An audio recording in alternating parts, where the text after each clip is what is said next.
കൊല്ലത്ത് പ്രണയപ്പകയിൽ പെൺകുട്ടിയെ കൊലപ്പെടുത്താൻ ശ്രമിച്ച കേസിൽ പ്രതിയുമായി തെളിവെടുപ്പ് നടത്തി. പനവൂർ സ്വദേശി സഹദിനെ എത്തിച്ചാണ് തെളിവെടുപ്പ് നടത്തിയത്.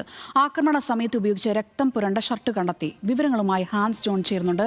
ഹാൻസ്, തെളിവെടുപ്പ് പൂർത്തിയായോ? എന്തൊക്കെയാണ് അതുമായി ബന്ധപ്പെട്ടുള്ള വിവരങ്ങൾ?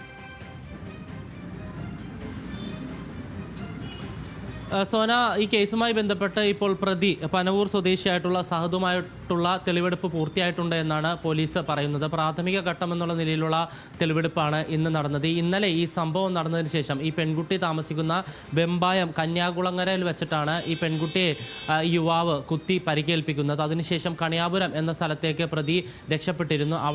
അവിടെ വെച്ചാണ് ഇയാൾ ഉപയോഗിച്ചിരുന്ന കാറ് ഉപേക്ഷിക്കുന്നത്. ശേഷം വട്ടപ്പാറയിൽ വെച്ചിട്ടാണ് പോലീസ് ഇന്നലെ വൈകുന്നേരത്തോടു കൂടി ഈ പ്രതിയെ കസ്റ്റഡിയിലെടുക്കുന്നത്. അതിനുശേഷം ഇപ്പോൾ പ്രതിയെ കസ്റ്റഡിയിൽ വെച്ച പോലീസാണ് ഈ കാർ ഉപേക്ഷിച്ച കണിയാപുരത്തെത്തി പ്രതിയുമായി തെളിവെടുപ്പ് നടത്തിയത്. ഈ കാറ് കിടന്നിരുന്ന കണിയാപുരത്താണ് ഈ സംഭവ സമയത്ത് പ്രതി ഉപയോഗിച്ചിരുന്ന ഈ രക്തം പുരണ്ട ഷർട്ടും അതിനോടൊപ്പം തന്നെ ഈ കാറിൽ ഈ പെൺകുട്ടിയുടെ രക്തത്തുള്ളികളും പോലീസ് കണ്ടെത്തിയത്. ഇനിയിപ്പോൾ പ്രതിയെ ഇന്ന് തന്നെ കോടതിയിൽ ഹാജരാക്കാനാണ് പോലീസ് തീരുമാനിച്ചിരിക്കുന്നത്. ശേഷം കസ്റ്റഡിയിൽ വാങ്ങും. അതിനുശേഷമായിരിക്കും ഈ സംഭവം അഥവാ ഈ കത്തിക്കുത്ത് നടന്ന ഈ കന്യാകുളങ്ങരയിലെത്തി പ്രതിയുമായി തെളിവെടുപ്പ് നടത്തിയിരിക്കുകയാണ് പോലീസ്. ഹാൻസ് ജോൺ ആണ് തിരുവനന്തപുരത്തു നിന്നും വിവരങ്ങൾ പങ്കുവച്ചത്.